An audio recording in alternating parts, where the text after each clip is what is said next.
Haleluya. Mukama waffe yeebazibwe. Mbaaniriza nnyo mu linnya lya Mukama waffe Yesu. Mbaaniriza nnyo mu linnya lya Mukama waffe Yesu. Haleluya. Twebaza Katonda olw'olunaku olulungi. Tumwebaza nti atuviirayo buli ssaawa. Tumwebaza nti mulungi eri obulamu bwaffe. Haleluya. Nzikiriza neebaze Katonda olw'ebirungi by'akola eri obulamu bwaffe. Mukama waffe yeebazibwe. Haleluya. Nzikiriza tusabe ffenna leero. Nzikiriza twogere ku bulungi bwa Mukama. Amiina. Mukama waffe yeebazibwe. Ntuuse okulamusa okuva mu baweereza bannange abasambi Busanda International. Mukama akumpeera omukisa nga tuli wamu mu kuweereza, nga tuli wamu mu kusaba kuno okutandika olunaku olulungi. Kyemmanyi Mukama ali wamu naffe era agenda kwanukula okusaba kwaffe. Teyagamba ezzadde lya Yakobo linnoonyeze bwereere, era naffe kyemmanyi waliwo ebirungi by'agenda tuwa. Mukama waffe yeebazibwe. Yes, ndaba waliwo already amaze kutweyungako. Mukama waffe mulungi. Mukama akuwa omukisa Sister Violence ali China. Nemukutereeza essimu so that nsobole okumanya nti ebyuma byaffe weebiri tetuvuddeeko. Wano mu ddakiika ntono nnyo era emala kuggalawo n'oba nga tokyayiraba, naye kati bw'oba oteeseeko essimu kikwanguyira okumanya nti owooli era n'abantu bakulaba. Mukama waffe yeebazibwe. Mu ddakiika ntono nnyo nja kuba nkimaliriza era bwe twogerera I think nkimaze. Mukama waffe akuwa omukisa nga tusaba ffenna. Akunjagalire mwannyinaze, akunjagalire omusumba omulungi atalemererwa, oyo y'aba afuga eri obulamu bwo. Haleluya. Haleluya mwannyinaze. Haleluya brother wange. Haleluya maama. Haleluya taata. Manyi Mukama tagenda kukuleka kikimu. Amiina. Yes. Ebirungi biibyo kantandike n'ebirango. Ntuuse okulamusa, ntuuse okwebaza olwasanyusa obusana n'abaweereza bonna aba China, aba South Africa n'ali Uganda, bonna beebaza olwammwe abatweyungako ne tusaba ffenna ne tubeera mu puroguraamu zonna. Katutandike ne puroguraamu nga kusinziira ku kyuma ky'ekalimagezi nga bwe kiri. Saturday ne Sunday buli ssaawa 12:00 tuba ne Bible study giyite Surveying the Word of God oba kulambulula ekitabu kya Katonda. Omutwe gwaffe gugamba Pray and Focus onto God, era ekyawandiikibwa kibeera mu Ephesians 3:20. Buli ssaawa 6 ogw'ekiro nga ssaawa zino tubaako n'okusaba okuyingira olunaku olupya tuluyingiremu nga tuli ne Mukama. Buli ssaawa 6 ogw'emisana tubeera ne lunch hour special kuva ku Monday mpaka ku Saturday. Buli Lwakubiri ssaawa 12:30 ez'akawungeezi tubaako ne puroguraamu y'abaana. Omwana akule ng'amanyi Katonda, akule ng'ali mu mikono gya Katonda. Buli Lwakuna ssaawa 12:30 tubaako ne buuza omusumbawo. Ne leero twabadde ne puroguraamu buuza omusumbawo ebadde nnungi. Tubeera no vidiyo obuzaamu amaanyi barekodinga ne bateekako encouragement words.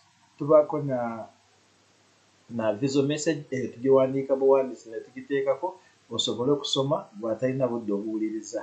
Mukama waffe yeebazibwe. Kati nzikiriza nnyo tugende mu luyimba lumu lwokka, oluvannyuma tubeeko ekyawandiikibwa kye tusoma kimu oba bibiri, then tusabe. Jjukira ekiro obudde buno tusabira ekintu kimu kyokka, deliverance. Omubi Sitaani tutandika ne ssaawa 6 ogw'ekiro mpaka 9 baba abaloga bali mu kuloga, abasamira, abenzi, buli kintu kyonna kiba eyo. Naye naffe ng'abalokole twagamba leka naffe nga Sons of Sunday tuyimirire tusabe, tuyimirire tusabe, tuyimirire olw'essaawa emu. Yesu gye yagamba abayigirizwa bwe, waakiri musabeyo olw'essaawa emu muleme kuyingira mu kukemebwa. Mukama waffe yeebazibwe. Yesu kyenkusaba beera musumba wange, nange nkuweerezenga emirembe n'emirembe. Yesu kyenkusaba beera mukwano gwange, nange nkusinze Yesu emirembe n'emirembe. Beera musumba wange, beera mukwano gwange, beera luyimba lwange, beera taata wange. Yesu kyenkusaba beera musumba wange nange nkuweerezenga emirembe n'emirembe beera luyimba lwange beera mukwano gwange beera musumba singa nange nkuweerezenga Yesu kyenkusaba beera musumba wange nange nkuweerezenga emirembe n'emirembe beera kisumuluzo kyange beera mununuzi wange beera luyimba lwange nange nkuweerezenga Yesu kyenkusaba beera mukwano gwange nange nkuweerezenga emirembe n'emirembe Tata nsumba Yesu sumba bazadde bange sumba famire yange nange nkuweerezenga Yesu kyenkusaba beera musumba wange nange nkuweerezenga emirembe n'emirembe beera mukwano gwange beera kabite wange beera kiddukiro kyange beera mukwano gwange Taata Yesu kyenkusaba beera mukwano gwange nange nkuweerezenga emirembe n'emirembe beera mulwanyi wange beera musawo wange beera bugagga wange beera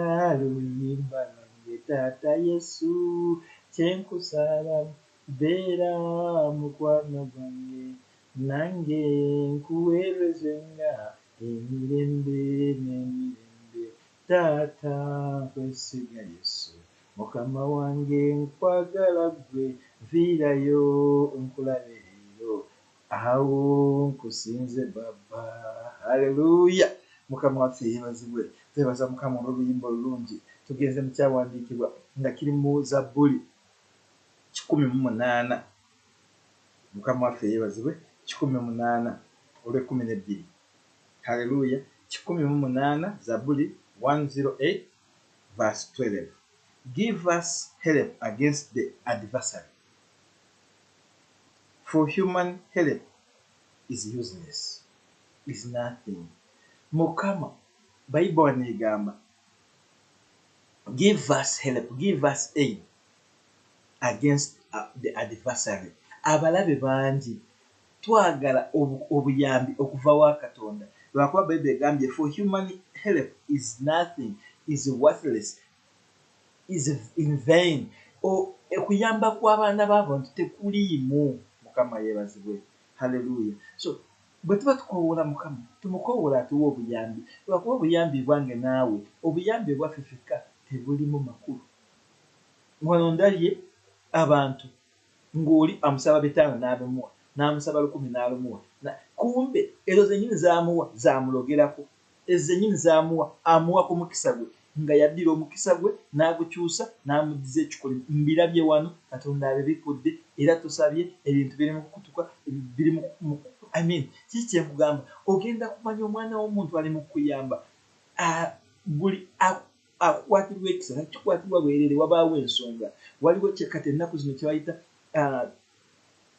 destiny exchanger omuntu akyusa omukisa gwe n'akuwa ekisiraani kye omuntu akyusa twalaba omukyala baali bamalaaya 2 nga beetonda bakyabatuukako bonna ne bafuna embuto omu yazaala oluvannyuma lw'ennaku 3 n'omulala n'azaala baba beebase omu ne yeebakira omwana we n'amutta mu kiro ga ssaawa 6 oli n'akyusa omufu n'amuteeka owooli n'ajjayo omulamu n'amuteeka owoono ono ku makya akeera kuyonsa omwana okumwetegereza nga si wuwe bagenze mu kuwoza bigaanye batuuse wa Solomoni kabaka omugezigezi bwe baatuuka twalabanga kabaka ng'alamuza ebyekisa ne tutegeera ne nannyini mwana yaani naye nga ekyo tekinabeerawo waliwo destiny exchanger ng'omwana bamaze kumutwala ng'oli addidde ekifo akimuwadde atutta omulamu waliwo oyo gw'osuubira nti mukwano gwo waliwo oyo gw'osuubira nti akuyamba, waliwo ng'enjogera yakati ng'ogamba ono badde wange, kumbe atudde ku destiny ye adidde ekikolima akikuwadde.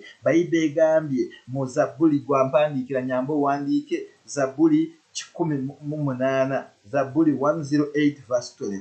Give us help against the adversary, for human help is nothing. Ntuyambe Katonda otuwa obuyambi obuva gy'oli, lwakuba obuyambi bw'abaana b'abantu temuli.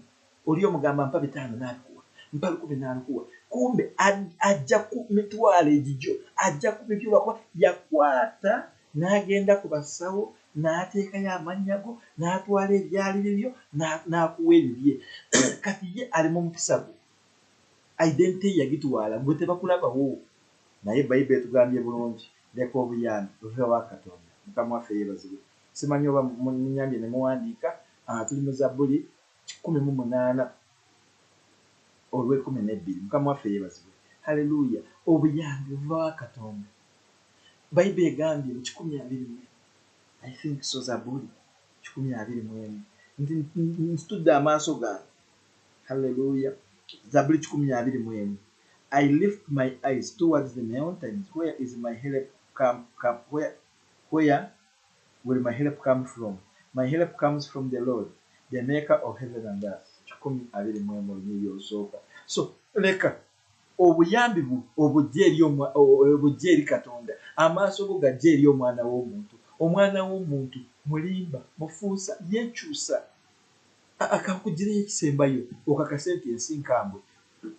Yesu gwe yali alya naye wootuukira kukoza ne Yesu mu ssuwaani muba bamukwano nnyo, naye Bayibuli agamba ono gwe nkoza naye omugaati mu ssuwaani emu ate yagenda kundyamu olukwe, era nekituukirira. Kati oba baalulyamu Yesu, gwani akyesiga omwana w'omuntu? Gwani asuubira oyo tayinza kumukola kibi? Gwani? Zabbuli 21 nti nasitula amaaso gange eri ensozi, okulokolwa kwange kuvaawa? Tekulina okuva kwonna okuggyako wa Katonda oyo yatonda eggulu n'ensi. Mwannyinaze, muganda wange, bw'onoozibula amaaso go n'ogajja mu bitaliimu, n'olema kwesiga abaana b'abantu, n'olema kwesiga obugagga bw'ensi eno, n'obwesiga Mukama.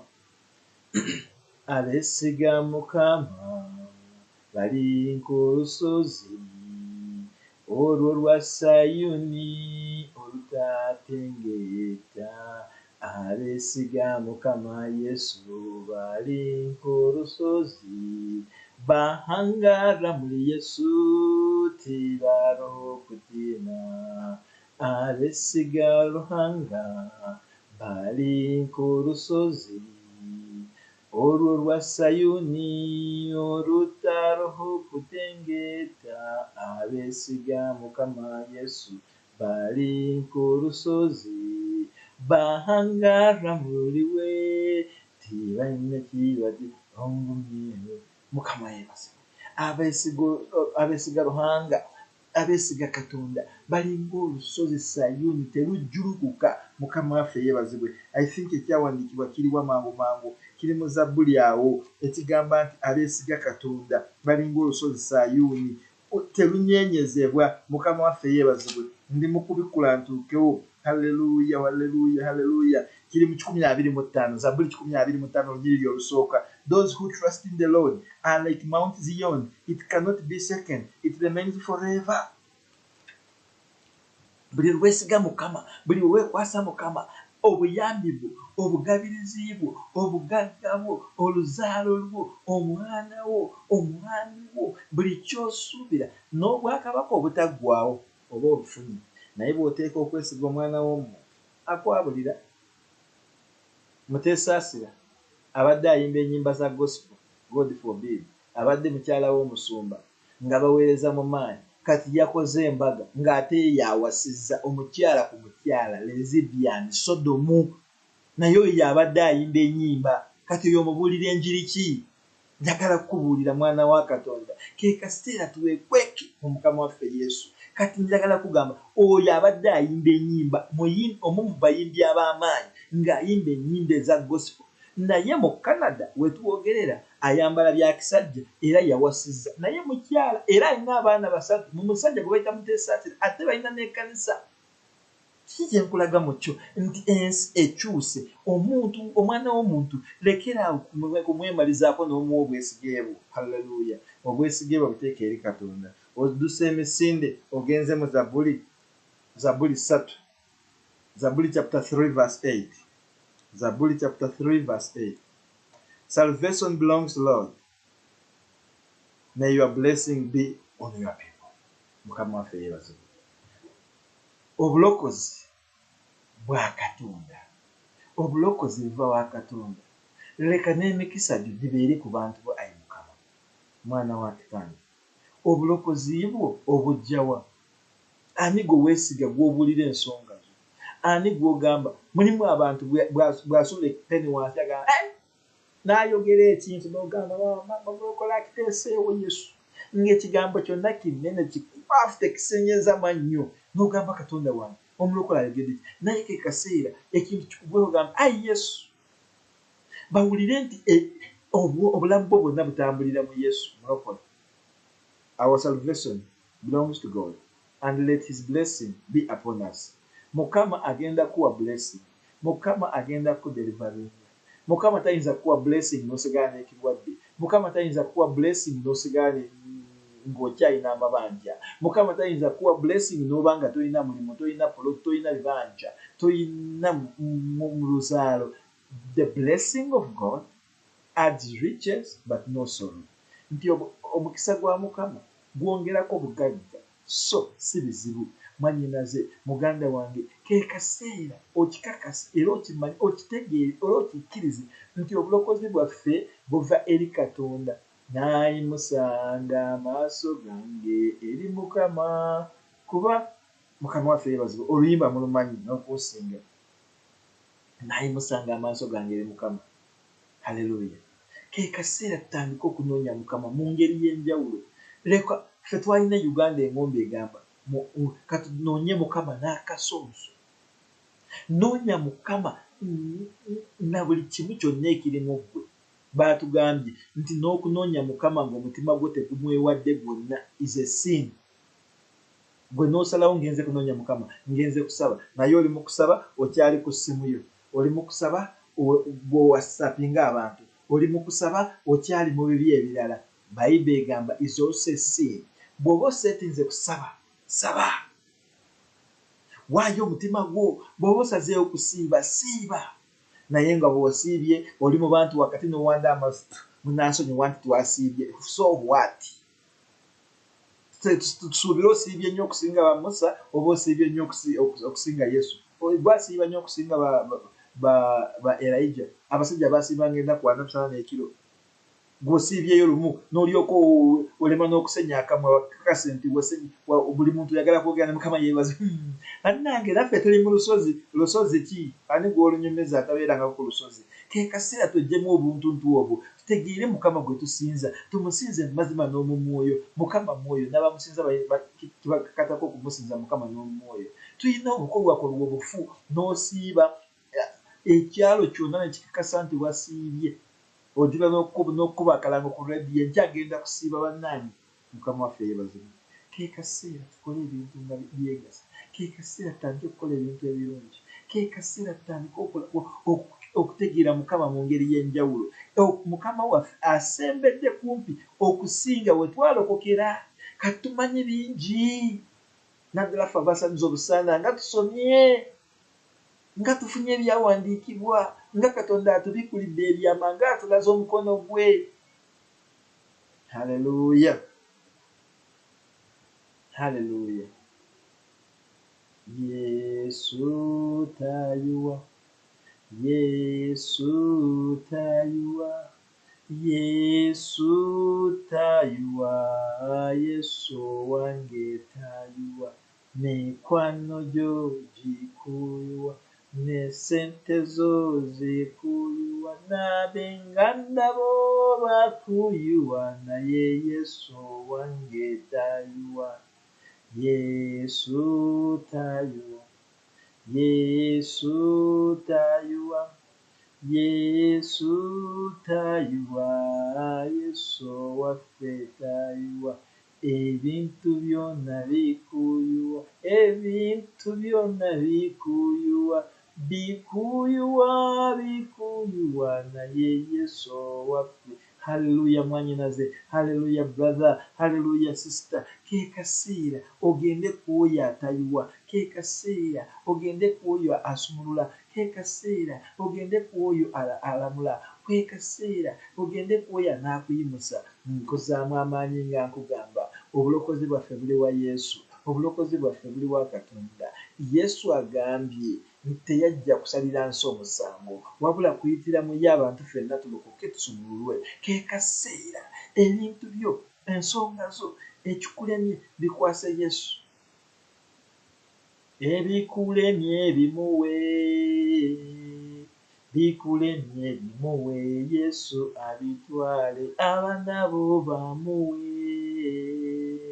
abaana bo bamuwe, Yesu abatwale. Ebintu byo bimuwe,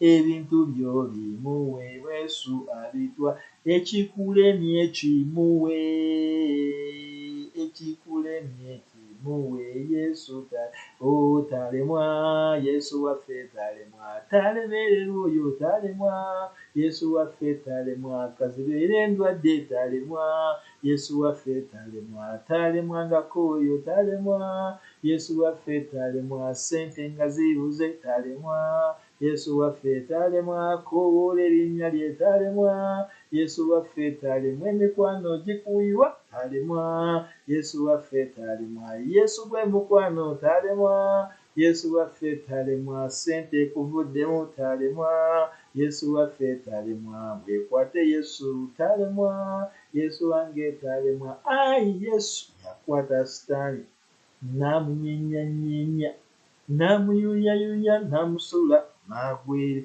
Ke kaseera Yesu akwate Sitaani, oyo abadde akusumbuwa, adversary abadde asitudde ebinnya okukuluma, adversary abadde aggyeyo enjala zimulinga igokuro, oyo adversary abadde akulumba okukumalawo. Ke kaseera Yesu aggyeyo omukono gwe ogw'amaanyi, afufuggaze oyo omubi Sitaani. Toweesiga mwana wa muntu, lwakuba obwesiga babuteeka mu mwana w'omuntu ogenda kuswazibwa, agenda kuyiwayo, agenda kukambya amaziga. Omwana w'omuntu akyuka alinga abaana bato. Omwana muto oyinza kutuluma mu nnyumba ng'aseka okukomamu dakiika emu nga mulwadde muyi, n'omutuusa mu ddwaliro nga mulamu, n'abasawo ne bakubuuza n'obula byakubaddamu.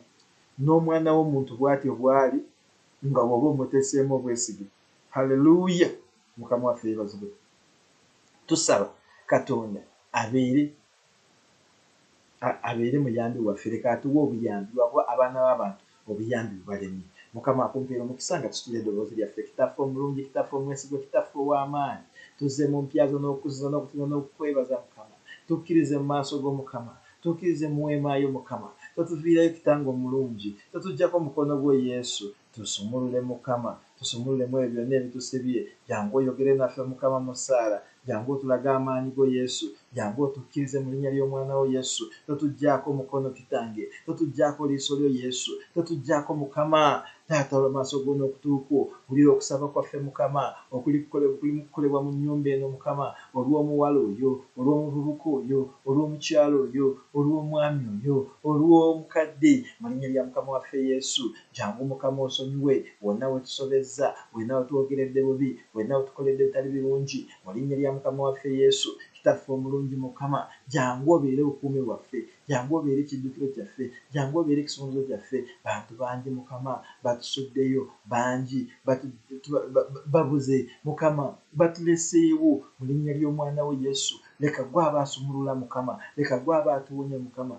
leka gwe aba kiddukiro kyaffe Mukama. Mu linnya ly'omwana wo Yesu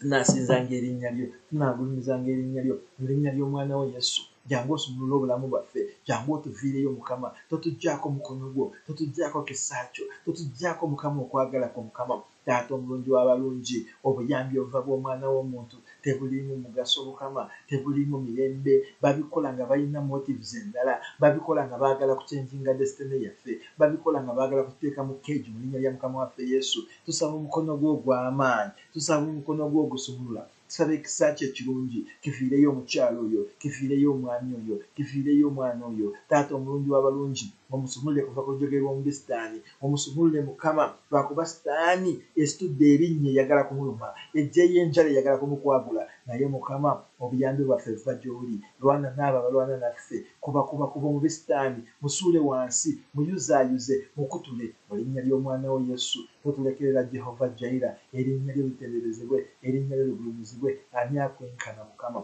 Oli mukulu, oli w'amaanyi, oli wa ttendo, oli wa buyinza, teri akwenkana Mukama. Nsaba oviireyo omukyalo oyo omuyambe, nsaba oviireyo brother oyo omuyambe, nsaba omuyambe mu bizinesi ye, nsaba omuyambe mu marriage ye, nsaba omuyambe mu relationship. Yamba omuntu oyo Mukama, yamba omuntu oyo Mukama mu projects ze, muyambe ku mulimu Mukama, mulwanire entalo ez'omubiri n'omwoyo. Tomulekerera kitaffe omulungi, baako gw'osumulula Mukama, baako gw'oyimusa Mukama, baako gw'olwanirira Mukama, mu linnya lya Yesu. Kkiriza Mukama osumulule abaana bo, kkiriza Mukama olokole abaana bo, kkiriza Mukama oyimusa abaana bo. Tunaatenderezanga erinnya lyo, tunaagulumizanga erinnya lyo, mu linnya ly'omwana w'omweka Yesu Kristo. Oyo asumulula, oyo atulwanirira, oyo atuyimusa ebibi by'omubi sitaani byonna, emitego y'omubi sitaani yonna gy'ateze nti tuzikirire, gy'ateze nti tufe, gy'ateze nti tugwiwo. Leka Mukama olage amaanyi go, omubi leka aggire mu kkubo limu, omugobere mu makubo 7. Batuteeze Mukama, tetukyalina we tulaga, bateeze amakubo gaffe. Abaana b'abantu bazibu, bwe balina enkwe nnyingi, batega ebisanvu, batega ebinnya n'emitego, baagala nti tufe, baagala tuzikirire, bali mu kubba ebyaffe, bali mu kuwaanyisa, naye tobaganya Mukama. Sumulula omukono ogw'amaanyi, sumulula omukono ogusumulula, sumulula omukono oguwonya, mu linnya lya Mukama waffe Yesu. Owonye omukyalo oyo, owonye omwami oyo, owonye omwana oyo, owonye marriage eyagala kusattuka, owonye relationship Mukama, owonye taata omulungi courtship, mu linnya lya Mukama waffe Yesu. Oyo gwe bali mu kugoba ku mulimo, leka gwe abaamulokola Mukama. Oyo Mukama atalina mulimu, muwe omulimu Mukama. Oyo project eringa stand still Mukama, leka oguwe obulamu Mukama. Taata omulungi obuweereza buyimuse mu linnya lya Mukama waffe Yesu. Bizinesi zaffe ziteekewo ekisa ffe Mukama. Tusaba omukono gwo ogusumulula, tusaba omukono gwo oguyimusa, tusaba omukono gwo ogutulwanirira, mu linnya lya Mukama waffe Yesu. Jangu otuviireyo taata, jangu olokola obulamu bwaffe, totuleka Mukama wange. Tujja kukuweera obujulizi nti oli Mukama asumulula abawambe, oli Mukama ayimusa abaagwa, oli Mukama alokola ebyawonya. Kkiriza oyogere naffe Mukama, kkiriza otuviireyo Mukama. Manyi waliwo omukyala gw'osumulula, manyi waliwo omukyala gw'ojja ku lujjogera lw'omubi sitaani, manyi waliwo omusajja gw'oli mu kuwonya, mu linnya lya Mukama waffe Yesu. Jawa ebirwadde ebiruma abaana bo, jawa okulumbwa kwonna Mukama. Leka weerage nti oli w'amaanyi, leka weerage nti oli wa buyinza, leka weerage nti tolina ebiwambeera. Mukama, nyimusizza eddoboozi lyange olw'abantu bonna Mukama. Awo Yesu, leka obeeko ky'okola Mukama, leka obeeko engeri gy'osumulula Mukama. Sumulula Mukama Rogers, sumulula EDC, sumulula Florence, sumulula Masa Mukama, sumulula Alice, sumulula Gorethi, sumulula Lydia, sumulula Nyante, sumulula Lizi, mu linnya lya Mukama waffe Yesu. Kwata ku bazadde baffe Mukama, abakyala n'abaami, leka obasumulule, leka obawonye, leka obayimuse, balwanirire, mu linnya lya Mukama waffe Yesu. Noah's Ark, GBP Primary School and College, gifiireyo Mukama, ng'ogiwa abaana, ng'ogisasulira. Mu kitango Rekutu Yakata baagambye nti essomero tulireke tukole ekirala, naye Mukama kino kiva gy'oli taata. Abaana b'abantu boogedde ebyo, naye gwe eddoboozi ebyo by'ebiwa. Which reports are we believe? We are going to believe your report that the school will prosper. Abantu bagenda kuleeta abaana, n'abaana bagenda kujjula, era bagenda sasula, n'obukuumi bwo bugenda kubeerawo Mukama. Tufiireyo Mukama. Musanze obusanda international, leka oguwe obugabirizi, ofune destiny helper, otuyimuse mu mafuta n'omumaanyi, otulokole mu byonna byonna, in the mighty name of Jesus. Saba omukono gwo ogusumulula, saba omukono gwo oguyimusa, saba omukono gwo oguwonya, guwonye Mukama. Taata ow'ekisa ekingi, otukole bulungi, totuggyako kisa kisa, tuggyako bulungi bwo. Lokola omukyalo oyo, lokola omwana oyo, igayimusa abantu bo, bateeke obukuumi, mu linnya lya Mukama waffe Yesu. Bwentyo bwe nsabye nga nzikiriza, manyi owulidde era n'okukola okola, manyi osumulula, manyi oyimusa. Weebale Yesu lwa kukikola eri abantu bo, mu linnya lya Mukama waffe Yesu. Amen. Ekisa kya Mukama waffe Yesu n'okwagala kwa Katonda n'okusekimu kw'Omwoyo Omutukuvu bibeerenga naffe ffenna n'eri abooluganda bonna emirembe gitaggwaawo. Amen.